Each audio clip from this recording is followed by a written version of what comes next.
Hello दोस्तों, मैं doctor वकील खान आप सभी का स्वागत करता हूं मेरे यूट्यूब चैनल एनाटॉमी जोन में।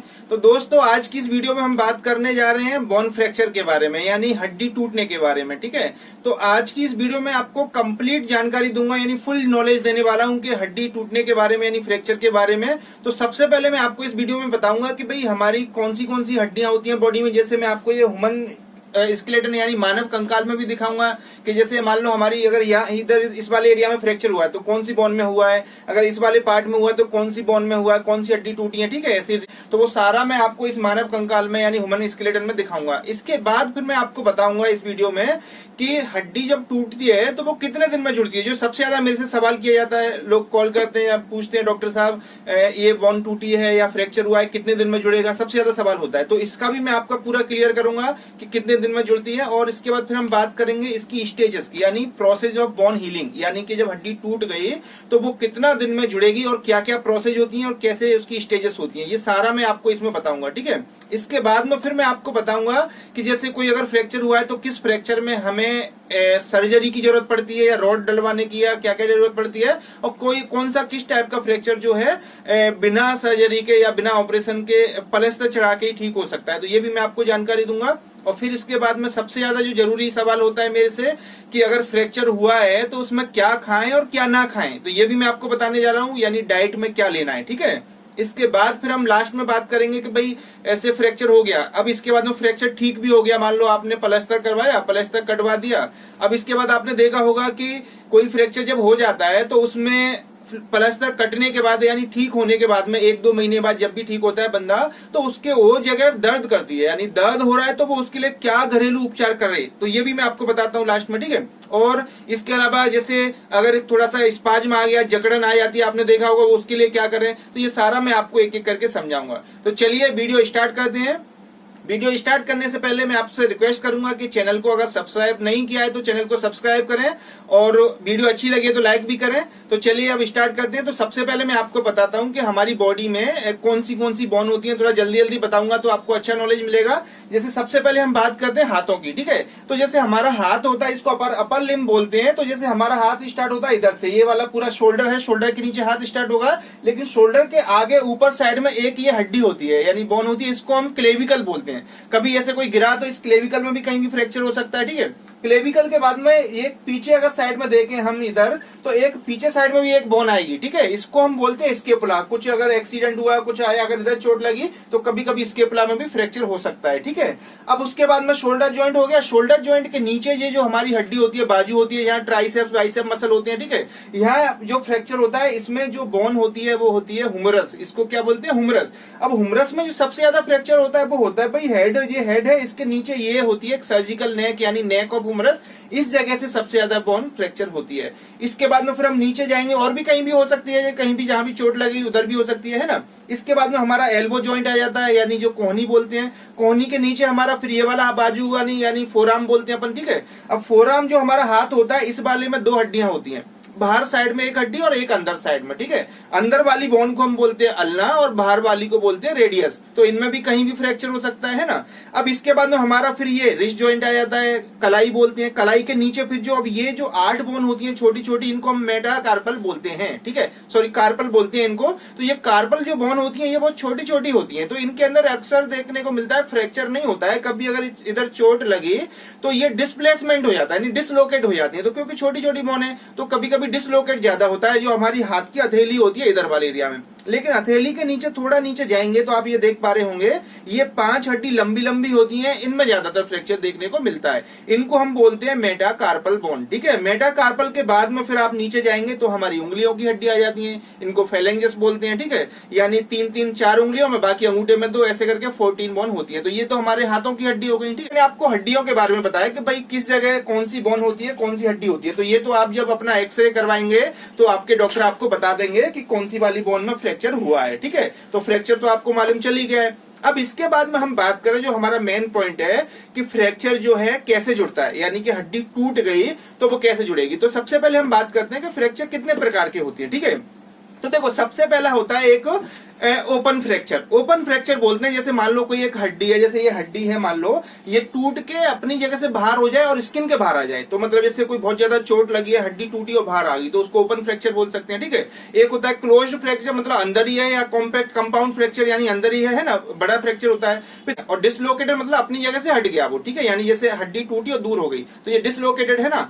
अब उसके बाद में कोई स्पाइरल फ्रैक्चर भी हो सकता है। स्पाइरल मतलब जैसे स्पाइरल जैसे होता है ना ऑब्लिक में, इस टाइप से भी आ सकता है। कभी कभी ऐसे ग्रीन स्टिक फ्रैक्चर हो जाता है, यानी कि आधी हड्डी टूट गई आधी जुड़ी हुई है ना, ये इस टाइप के फ्रैक्चर होते हैं। कॉम्पैक्ट कंपाउंड फ्रैक्चर जो बहुत ज्यादा टुकड़ों में टूट जाता है। Simple fracture, hairline fracture जिसको बोलते हैं। हेयर लाइन फ्रैक्चर में क्या होता है, क्रैक आता है, जैसे एक हड्डी है वो टूटी लेकिन अपनी जगह से अलग नहीं हुई है। ठीक है, तो ये फ्रैक्चर के टाइप्स होते हैं। अच्छा, इनके ऊपर मैंने एक वीडियो और बना रखी है जिसको कई लाख लोगों ने देखा है, जिसमें मैंने लैपटॉप से पूरा फोटो के द्वारा यानी बहुत अच्छे से समझाया है कि फ्रैक्चर में जो है किस टाइप का कौन सा फ्रैक्चर होता है। इसके ऊपर बाकायदा अच्छी वीडियो बना चुका हूं। ठीक है, इसको आप भी देख सकते हैं, जो ऊपर वीडियो में आई बटन पे एक लिंक आएगी उसको खोल के भी देख सकते हैं, या फिर इस वीडियो के बाद में मैं नीचे इसका डिस्क्रिप्शन में उसका लिंक दे दूंगा। ठीक है, उसको भी आप देख सकते हैं जाके इस वीडियो के बाद में। तो अब हम बात करते हैं फ्रैक्चर के टाइप हो गए। ठीक है, अब बात करते हैं भाई अगर फ्रैक्चर हो गया तो उसमें जो है कौन सी स्टेज आती है, यानी कैसे फ्रैक्चर जुड़ता है, यानी बॉडी हील्स कैसे करती है, यानी रिपेयर कैसे होता है फ्रैक्चर हुआ तो। ठीक है, तो देखो भाई कोई भी फ्रैक्चर होता है तो उसमें हमारी बॉडी में 4 स्टेज होती हैं।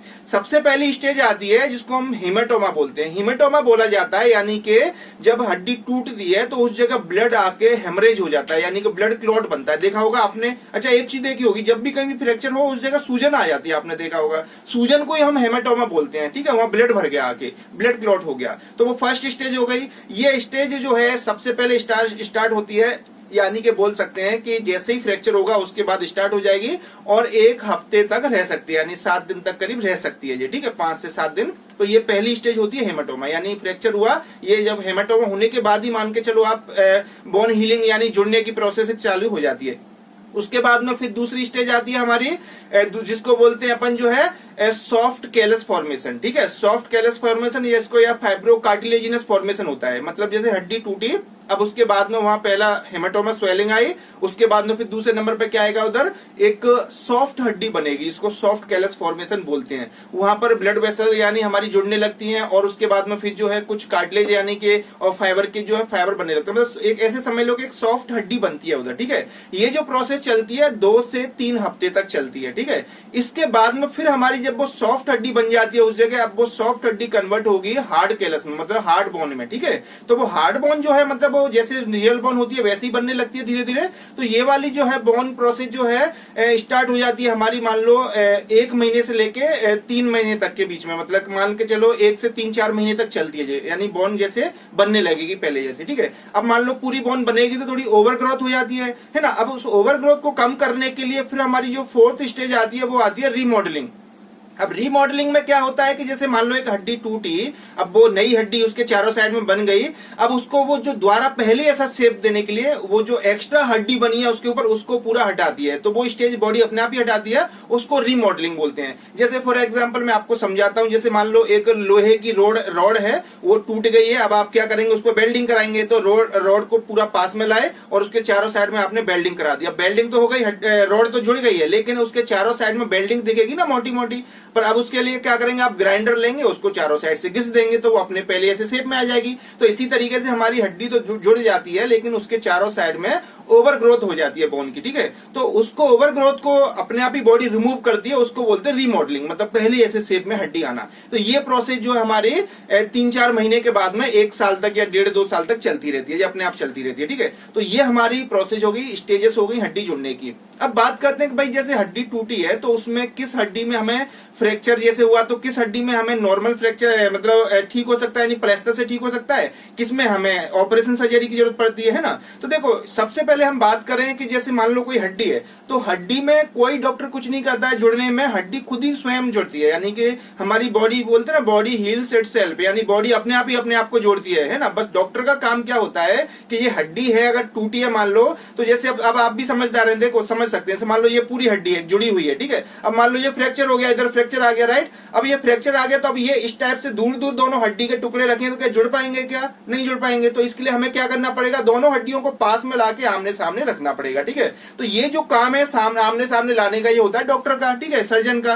तो अब मान लो हड्डी टूटी तो उसको डॉक्टर क्या करेगा, पास में लाएगा। अब पास में लाने के बाद में अब इसमें भी दो कंडीशन आती है कि मान लो किसी की हड्डी किसी किसी की ऐसी होती है, टूट के अलग नहीं होती है, वहीं की में रखी रहती है। अब वहीं की में रखी है तो हड्डी अपने आप ही जुड़ जाएगी। उसमें जो है प्लास्टर कर दो जिससे कि हिले डुले ना, तो वो अपने आप ही जुड़ जाएगी। जैसे हेयर लाइन फ्रैक्चर है, छोटा फ्रैक्चर है उसमें, ठीक है, उसमें प्लास्टर से ही काम चल जाता है। लेकिन मान लो कोई हड्डी टूट गई और डिस्प्लेस्ड हो गई, मतलब अपनी जगह से बहुत ज्यादा दूर है, अब वो कैसे जुड़ेगी, तो उसमें तो डॉक्टर को करना पड़ेगा। बहुत ज्यादा बड़ा एक्सीडेंट हुआ था, है ना, तो उसमें डॉक्टर क्या करेगा, उसको हड्डियों को पास में लाएगा। अब पास में लाने के बाद में वो दोबारा दूर ना हो जाए, इसकी वजह से कभी इसमें क्या करना पड़ता है कि इसके ऊपर एक प्लेट डालनी पड़ती है, ठीक है। अब वो डॉक्टर आपके सर्जन डिसाइड करेंगे, वो हड्डियों के ऊपर डिपेंड रहता है कौन सी हड्डी में प्लेट डालनी है। तो या तो इसके ऊपर एक प्लेट लगा दी जाएगी, ठीक है, प्लेट लगाएंगे, स्क्रू डाल देंगे, अपनी जगह बनी रहेगी वो, ठीक है। या फिर अगर लंबी मोटी हड्डी है हाथों की पैरों की, तो उसमें अंदर कभी कभी नेल डाल दिया जाता है, इसको रॉड बोलते हैं हिंदी में, कि फ्रैक्चर में रॉड डली है, ठीक है। तो वो हड्डी के अंदर अंदर खोखलापन होता है, मेडुलरी कैविटी, उसके अंदर रॉड डाल देते हैं। तो रॉड का भी काम क्या है कि वो हड्डी को दूर नहीं होने देती है, ठीक है। तो हड्डी को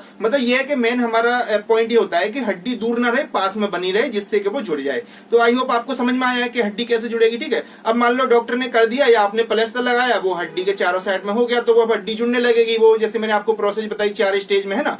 अब मान लो ये तो हड्डी का प्रोसेस चालू हो गया। अब बात करते हैं हम, जैसे आपने प्रोसेस तो करवा लिया या प्लास्टर करवा लिया, अब जो मेरे से सबसे ज्यादा सवाल करते हैं कि डॉक्टर साहब क्या खाएं हम इसमें, यानी फ्रैक्चर हो गया है, क्या खाने से जल्दी जुड़ेगी और क्या ना खाएं, परहेज क्या करें। तो देखो अपन एक एक करके बात करते हैं। सबसे पहले हमें इसमें जो है न्यूट्रिशन की यानी डाइट की बड़ी रिकमेंडेशन रहता है, मतलब जरूरत पड़ती है हड्डी टूटने में।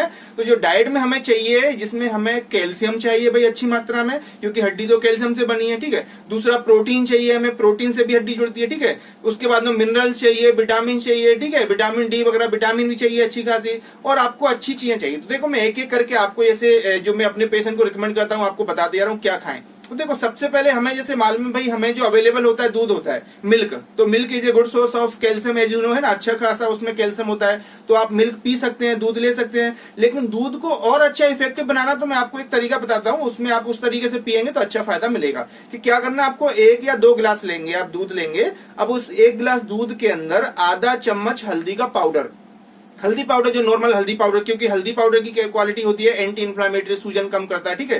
तो आधा चम्मच उसके अंदर हल्दी पाउडर डाल देंगे गर्म करने से पहले।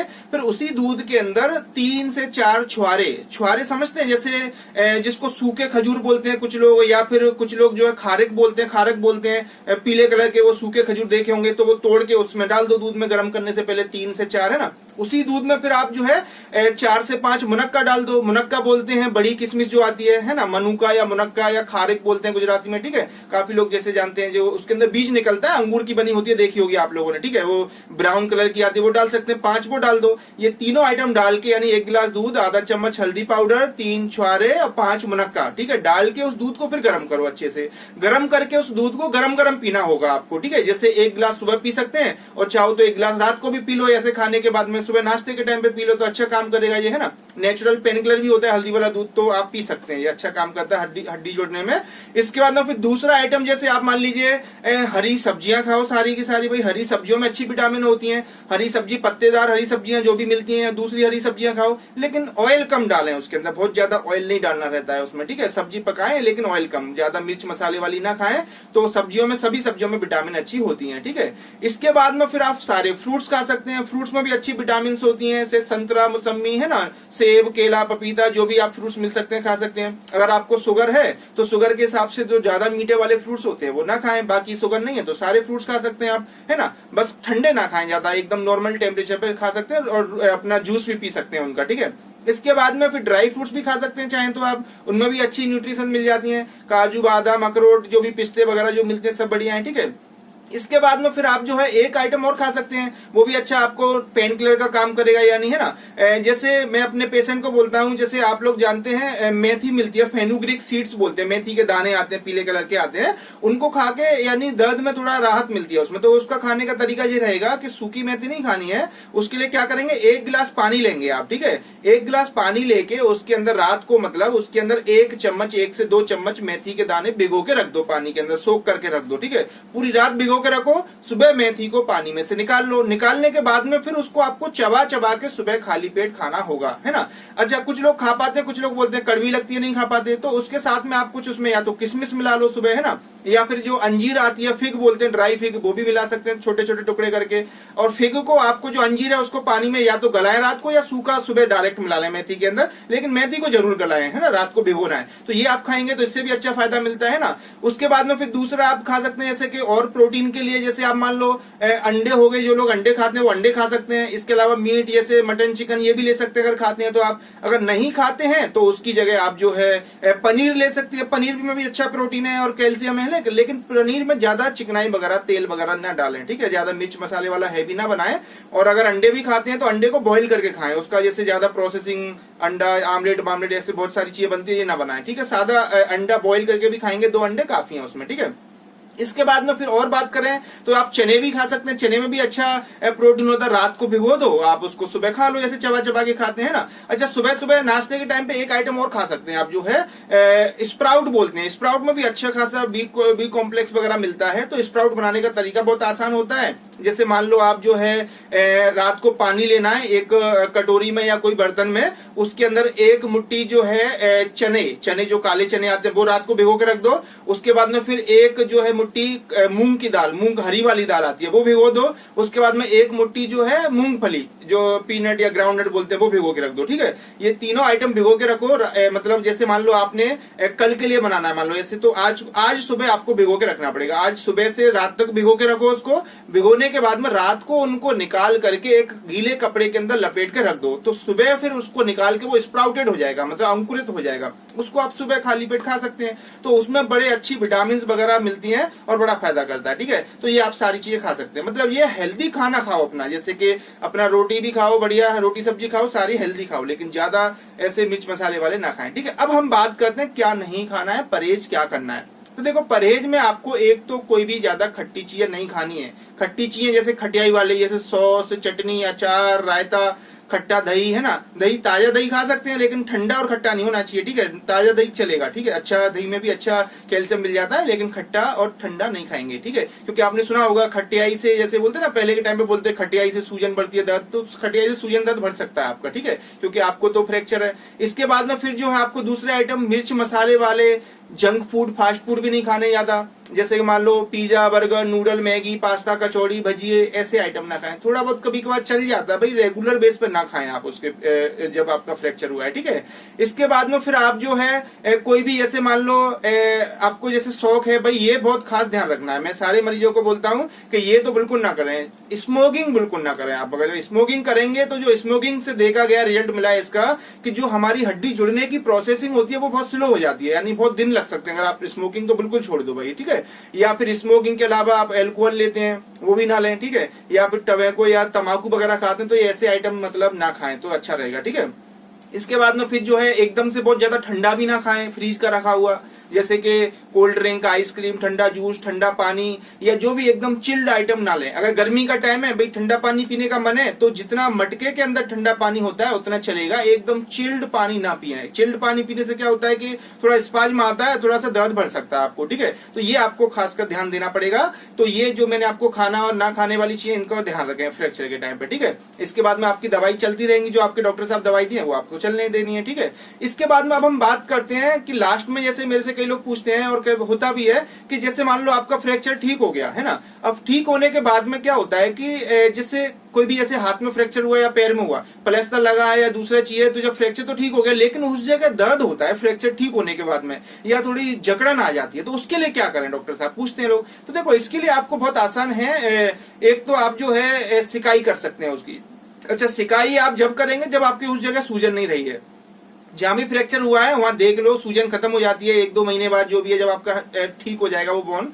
तो सूजन नहीं है तो दर्द के लिए आप क्या करेंगे, जकड़न के लिए सिकाई करेंगे उस जगह की। सिकाई करने का बहुत आसान तरीका है। कि एक आधा बाल्टी पानी ले लो, या आधा या एक बाल्टी यानी 10-15 लीटर पानी लो, ठीक है। उसके अंदर आपको 5 चम्मच फिटकरी का पाउडर डालना है। फिटकरी एलम जिसको बोलते हैं इंग्लिश में, देखा होगा आपने, पहले के लोग शेविंग करने के बाद गालों पे लगाते थे, है ना। या फिर जैसे फिटकरी, तो उसको पीस लो, थोड़ा दलिया टाइप का बनाओ और उस डब्बे में रख लो। उसमें से 5 चम्मच गर्म पानी में डाल दो। गर्म पानी कितना रखना है, जितना अपन सहन कर लें, बर्दाश्त कर लें। जैसे कि हम लोग नहाने से पहले पानी को चेक करते हैं ना, ज्यादा गर्म तो नहीं है, पता चला ज्यादा गर्म पानी था, जल गए हम, है ना। ऐसा नहीं होना चाहिए, जितना बर्दाश्त कर लें उतना गर्म रहेगा। उसके बाद में वो पानी भर भर के जिस जगह फ्रैक्चर हुआ है उस जगह आप उस पानी को धीरे धीरे ऊपर नीचे डालते रहें। तो आप जो है 10 से 15 मिनट ये सिकाई कर लें उस जगह की। सुबह भी करें, शाम को भी करें, लेकिन सूजन नहीं होनी चाहिए बहुत ज्यादा। अगर सूजन है तो ये ना करें आप, ठीक है। तो ये जो है आप सिकाई करेंगे, और जब ये सिकाई कब करेंगे, जब आपकी हड्डी जुड़ेगी उसके बाद में, क्योंकि स्टार्टिंग में तो सूजन रहेगी आपको, ठीक है। जब आपको चलने फिरने की बोल दिया जाए तब ये सिकाई करें, क्योंकि उसी टाइम पे आपको जकड़न आती है, दर्द आता है थोड़ा सा। इसके बाद में फिर आप जो है मूवमेंट कर सकते हैं, उसके लिए एक्सरसाइज। तो आप अपने पास के किसी फिजियोथेरेपी सेंटर पर जाके एक्सरसाइज करवा सकते हैं। अगर आपको फ्रैक्चर हुआ तो आप मुझे भी बताएं, तो मैं आपके लिए वो वीडियो बना सकता हूं कि जिस जगह की फ्रैक्चर, कौन सा फ्रैक्चर हुआ है उसके ऊपर। तो आप मेरे को कमेंट में जरूर बताएं कि आपको फ्रैक्चर हुआ है तो किस जगह का हुआ है ना। और हो सकता है कि मैं आपसे, अगर जरूरत पड़ी तो मैं कॉल पर भी बात कर सकता हूँ। आपका नंबर मांग के मैं आपसे एक्सरे मंगाऊंगा और आपको पूरा कंसल्टेशन दे सकता हूँ, जानकारी दे सकता हूँ उसके बारे में। तो आप कमेंट जरूर करें कि आपको किस जगह फ्रैक्चर हुआ है, कौन सी हड्डी में हुआ है, कब हुआ है, ठीक है। और इसके बाद में फिर अपन बात कर रहे थे, तो फिजियोथेरेपी ले सकते हैं, एक्सरसाइज कर सकते हैं जिस भी जगह हुआ है, लेकिन एक बार परामर्श जरूर ले लें अपने डॉक्टर से कि वो जब बोलें तभी आप जो है चलना फिरना या फिर जो है ये ध्यान दें, ठीक है। तो अब हम बात करते हैं भाई, जैसे लास्ट में जैसे कि नॉर्मली कितने दिन में हड्डी जुड़ी। तो मैंने जैसे आपको बताया कि नॉर्मली जो हड्डी जुड़ जाती है हमारी जो है 40 दिन से लेके 60 दिन या 90 दिन तक, मतलब मान लो 1-1.5 महीने से लेके 3 महीने तक के बीच में हड्डी जुड़ जाती है। अब इसमें भी कुछ फैक्टर ऐसे आते हैं कि जैसे काफी लोगों में ये रहता है कि डिपेंड करता है, ऊपर नीचे टाइम हो सकता है। जैसे कि मान लो किसी को शुगर है, या किसी का हीलिंग, जैसे बोल सकते हैं कि जो हीलिंग प्रोसेस है वो स्लो होती है, नहीं हो पाता, या एज वाला फैक्टर भी रहता है। जैसे किसी की बहुत ज्यादा एज है तो एज वाले पर्सन में भी जो है थोड़ा स्लो प्रोसेसिंग होती है। जितना यंग लोग हैं उसमें ज्यादा जल्दी हड्डी जुड़ती है। तो मतलब ये 1.5 से 2 महीने 3 महीने के बीच में हड्डी नॉर्मल जुड़ जानी चाहिए, ठीक है। तो ये मुझे लगता है आपको ये यूजफुल रही है वीडियो। तो अगर वीडियो अच्छी लगी है तो भाई वीडियो को लाइक करें। और बाकी अब हम बात करते हैं फीस की, क्योंकि मैंने इतनी सारी जानकारी दी तो फीस तो लूंगा ना आपसे, है ना। तो भाई देखो, फीस नहीं चाहिए मुझे, आपसे एक रिक्वेस्ट है, फीस की जगह आप मेरे चैनल को सब्सक्राइब करें। क्योंकि देखो, आप चैनल सब्सक्राइब करेंगे, आपके पैसे तो लगने नहीं है, लेकिन उससे मेरे को बड़ा मोटिवेशन मिलता है। अगर मुझे मोटिवेशन मिलेगा तो मैं आपके लिए और भी वीडियो बनाऊंगा, क्योंकि मेरा भी बिजी शेड्यूल है ना। तो उसमें से निकाल के आपके लिए और ऐसी जानकारी वाली वीडियो बना सकता हूं। तो भाई चैनल को जरूर सब्सक्राइब करें, और वीडियो अच्छी लगे तो लाइक भी करें। और बाकी आप अपने फ्रैक्चर के बारे में जरूर बताएंगे मुझे, कौन सा फ्रैक्चर है, जिससे अगर मुझे टाइम मिला तो आपसे बात करूं। तो वीडियो अच्छी लगी है तो लाइक करें, और मिलते हैं अपन किसी नेक्स्ट वीडियो में। Thank you.